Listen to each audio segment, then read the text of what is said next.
ನಿಮ್ಮ ಉದಯ ಟಿವಿಯಲ್ಲಿ ರಾಜ್ಯೋತ್ಸವ ಋತುವಿನ ಸಂಭ್ರಮ. ಕನ್ನಡದ ಬಗ್ಗೆ, ಕನ್ನಡದ ಭಾಷೆ, ಕನ್ನಡದ ಹಿರಿಮೆ, ಅದರ ಬಗ್ಗೆ ಅಭಿಮಾನ ಜಾಸ್ತಿ ಇರಲೇಬೇಕು. ಒಂದೇ ಕರ್ನಾಟಕ ಶೀಘ್ರದಲ್ಲಿ. ಸಾಧನಾ ಅಕ್ಕ ನಿಮ್ಮನ್ನೇ. Good morning. Good morning. ಅಕ್ಕ ತಂಗಿ ಸಂಬಂಧ ಎಲ್ಲ ಮನೇಲಿ, ಇದು office. Call me madam. Okay madam. Archana madam ಇಲ್ವಾ? ಫೋನ್ ಮಾಡಿದ್ದೆ, ಅವ್ರು ರಿಸೀವ್ ಮಾಡ್ತಿಲ್ಲ. ಅಕ್ಕ ಸಾರಿ ಮೇಡಮ್, ನನ್ನ ಮೇಲೆ ನೀವು ಕೋಪ ಮಾಡ್ಕೊಂಡಿದ್ದೀರಾ ಅಂತ ಅನ್ನಿಸ್ತಾ ಇದೆ. ದಾಸ್,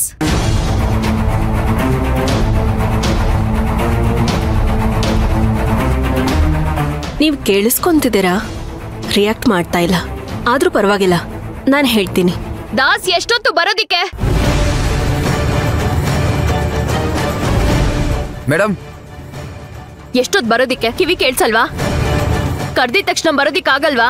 ಮೇಡಮ್, ಸ್ವಲ್ಪ ಕೆಲಸ ಇತ್ತು ಮೇಡಮ್. ಏನ್ ಹೇಳಿ ಮೇಡಮ್? ನನ್ಗೊಂದ್ ಲೋಟ ಬಿಸಿ ಬಿಸಿ ಕಾಫಿ ತಗೊಂಡ್ ಬಾ ಬೇಗ. ಸರಿ ಮೇಡಮ್. ಛೇ, ಒಂದೇ ಒಂದಿನ ಅರ್ಚನಾ ಇಲ್ದಿರೋ ಆಫೀಸ್ ತರನೇ ಅನ್ಸ್ತಾ ಇಲ್ಲ. ನನ್ನ ಸುಶಾಂತ್ ಮದ್ವೆ ನಿಂತು ಹೋಗೋದಕ್ಕೆ ನಾನೇ ಕಾರಣ ಅಂತ ಹೇಳಿದ್ರಿ. ಶಾಂತಿ ನಿವಾಸಕ್ಕೆ ಅವಮಾನ ಆಯ್ತು ಅನ್ನೋ ರೀತಿ ಮಾತಾಡಿದ್ರಿ. ಸತ್ಯವಾಗ್ಲೂ ಹೇಳ್ತಿದ್ದೀನಿ, ನಂಗ್ ಜೀವನ ಪೂರ್ತಿ ಸುಶಾಂತ್ ಒಬ್ರೇ ದಿಕ್ಕು. ಅವ್ರನ್ ಬಿಟ್ಟು ನಾನು ಬೇರೆ ಯಾರನ್ನು ಮದ್ವೆ ಆಗಿಲ್ಲ. ಅದೆಲ್ಲ ಸುಳ್ಳು ಅಕ್ಕ. ನೀವ್ ಹೇಗ್ ಶಾಂತಿ ನಿವಾಸದ ಗೌರವ ಮರ್ಯಾದೆ ಕಾಪಾಡಬೇಕು ಅಂತ ಅನ್ಕೊಂಡಿದ್ದೀರೋ, ನಾನು ಹಾಗೆ ಅನ್ಕೊಂಡಿದ್ದೀನಕ್ಕ. ರಾತ್ರಿನೂ ಸುಶಾಂತ್ ನನ್ನ ಹತ್ರ ಬಂದು ಬಿಸ್ನೆಸ್ ವಿಚಾರ ಹೇಳಿ 50 ಲಕ್ಷ ಲ್ಯಾಂಡ್ ಮೇಲೆ ಇನ್ವೆಸ್ಟ್ ಮಾಡೋಣ ಅಂತ ಹೇಳಿದ್ರು. ಅದು ರಾಘವ್ದು ನಾ ಮುಟ್ಟದ್ ಬೇಡವೇ ಬೇಡ ಅಂತ ಹೇಳ್ದೆ. ಆದ್ರೂ ಅವ್ರು ನನ್ನ ಮಾತೇ ಕೇಳಿಲ್ಲ ಅಕ್ಕ. ದಾಸ್, ಕಾಫಿ ತಂದ್ಯಾ? ಓಕೆ ಬಿಡಿ ಮೇಡಮ್, ನೀವು ತುಂಬಾ ಕೋಪದಲ್ಲಿದ್ದೀರಾ ಅನ್ಸತ್ತೆ. ನಾನು ಆಮೇಲೆ ಮಾತಾಡ್ತೀನಿ. ನಾನ್ ಹೇಳಿದ್ದು ಸತ್ಯ ಕಣೆ. ನಾನು ಯಾರನ್ನೂ ಮದ್ವೆ ಆಗಿಲ್ಲ, ಸುಶಾಂತ್ನೂ ಆಗಿಲ್ಲ. ಇಷ್ಟರಲ್ಲೇ ಸುಶಾಂತ್ ಕೈಯಿಂದ ನನ್ನ ಕುತ್ತಿಗೆಗೆ ತಾಳಿ ಬೀಳುತ್ತೆ. ಮನೆಯಲ್ಲಿ ಕಾಲಿಟ್ಟ ಮೊದಲನೇ ಕೆಲ್ಸಾನೇ ನಿನ್ನ ಹೊರಗೆ ಹಾಕೋದು. 50 ಲಕ್ಷ ಅಷ್ಟೇ ಅಲ್ವೇ, ಪೂರ್ತಿ 2 ಕೋಟಿನೂ ನಂದೆ. ಶಾಂತಿ ನಿವಾಸದ ಈ ಕೋಟೆನೂ ಈ ಮಂತ್ರಂದೆ. ನಿನ್ನಂತ 100 ಜನ ಸಾಧನ ಬಂದ್ರು ನನ್ ಮುಂದೆ ಏನು ಮಾಡಕ್ಕಾಗಲ್ಲ.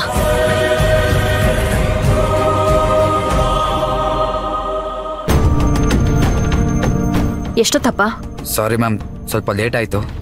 ಸರಿ, ಥ್ಯಾಂಕ್ಸ್. ನಾನು ಹೋಗ್ಲಾ ಮ್ಯಾಮ್? ಹೋಗು.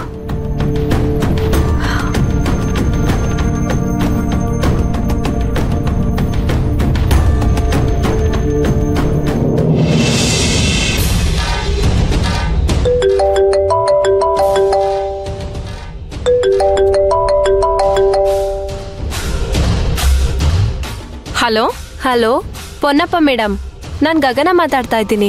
ಗಗನನಾ? ಯಾವ ಗಗನ? ನನ್ನ ಹೆಸರು ನಿಮ್ಗೆ ಹೇಗೆ ಗೊತ್ತು? ಏನ್ ಮೇಡಮ್, ಇಷ್ಟು ಬೇಗ ಮರ್ತು ಹೋದ್ರಾ?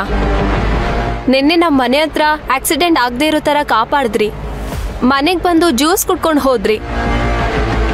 ಯಾರೋ ಮಂತ್ರ ಅನ್ನೋರ್ನ ತೋರಿಸಿ ಸಿಕ್ಕಿದ್ರೆ ನಂಗೆ ಹೇಳಿ ಅಂತ ನಂಬರ್ ಕೊಟ್ಟೋದ್ರಿ. ಓ ಸಾರಿ, ಗೊತ್ತಾಗ್ಲಿಲ್ಲ.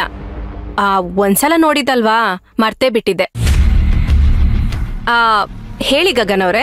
ಮಂತ್ರ ಅನ್ನೋರ್ ಫೋಟೋ ತೋರಿಸಿದ್ರಲ್ಲ, ಅವ್ರ ಬಗ್ಗೆ ನಿಮ್ಮ ಹತ್ರ ಮಾತಾಡ್ಬೇಕಿತ್ತು. ಮಾತಾಡಿ. ನಮ್ಮ ಮನೆಗೆ ಬರ್ತೀರಾ? ಮಂತ್ರ ಬಗ್ಗೆ ನಿಮ್ಗೆ ಹೇಗೆ ಗೊತ್ತಾಯ್ತು? ಅವಳು ಎಲ್ಲಿದ್ದಾಳೆ ಅಂತ ಗೊತ್ತಾಯ್ತಾ? ಗೊತ್ತಾಗಿದೆ, ಅದಕ್ಕೆ ಅವಾಗಿಂದ ನಿಮಗೆ ಫೋನ್ ಮಾಡ್ತಾ ಇದ್ದೀನಿ. ಪರವಾಗಿಲ್ಲ, ಫೋನಲ್ಲಿ ಹೇಳಿ, ಏನ್ ಗೊತ್ತಾಗಿದೆ? ಫೋನಲ್ಲಿ ಬೇಡ, ನಮ್ಮ ಮನೆಗೆ ಬಂದ್ಬಿಡಿ, ಇಲ್ಲೇ ಕಾಯ್ತಿರ್ತೀನಿ. ಸರಿ, ಇವಾಗ್ಲೇ ಬರ್ತೀನಿ. ಹಾ ಸರಿ, ಬನ್ನಿ.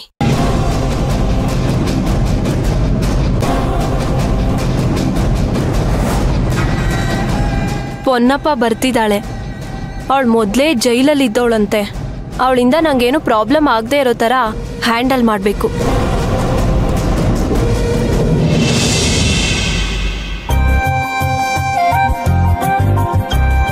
ಸುಶಾಂತ್, ಇನ್ನು ಎಷ್ಟು ದೂರ ಇದೆ? ಮಂತ್ರ ಹೇಳಿರೋ ಲೊಕೇಶನ್ ಇನ್ನು 120 ಕಿಲೋಮೀಟರ್ಸ್ ಇದೆ.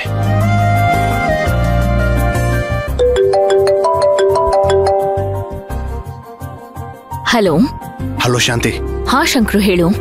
ಶಾಂತಿ, ನೀನ್ ಹೇಳ್ದಂಗೆ ಮಂತ್ರನ ಫಾಲೋ ಮಾಡ್ತಾ ಇದ್ದೆ. ಇವತ್ತು ಅವಳು ಯಾವುದೋ ಹೊಸ ಜಾಗಕ್ಕೆ ಹೋಗಿದ್ಲು. ಯಾವುದೋ ಒಂದು ಹುಡುಗಿ ಜೊತೆ ತುಂಬಾ ಹೊತ್ತು ಮಾತಾಡ್ತಾ ಇದ್ಲು. ಯಾರು? ಯಾವ ಜಾಗ ಅಂತ ಏನಾದ್ರೂ ಗೊತ್ತಾಯ್ತಾ? ಹಾ, ಇಲ್ಲ. ಆ ಹುಡುಗಿ ಯಾರು ಏನು ಅಂತ ಗೊತ್ತಿಲ್ಲ. ಆದ್ರೆ ಅವಳನ್ನ ನಾನು ಮಂತ್ರ ಮದ್ವೆಲ್ ನೋಡಿದ್ದೆ. ಓ, ಅವರು ಬಂದಿದ್ರ ಹಾಗಿದ್ರೆ? ಸರಿ ಸರಿ ಸರಿ. ಶಾಂತಿ, ನಾನು ನಿನಗೊಂದೆರಡು ಫೋಟೋ ಕಳ್ಸಿದ್ದೀನಿ. ಆ ಹುಡುಗಿ ಯಾರಿರ್ಬೋದು ಅಂತ ನಿನಗೇನಾದ್ರೂ ಗೊತ್ತಾ ನೋಡು. ಸರಿ, ಹೇಳ್ತೀನಿ.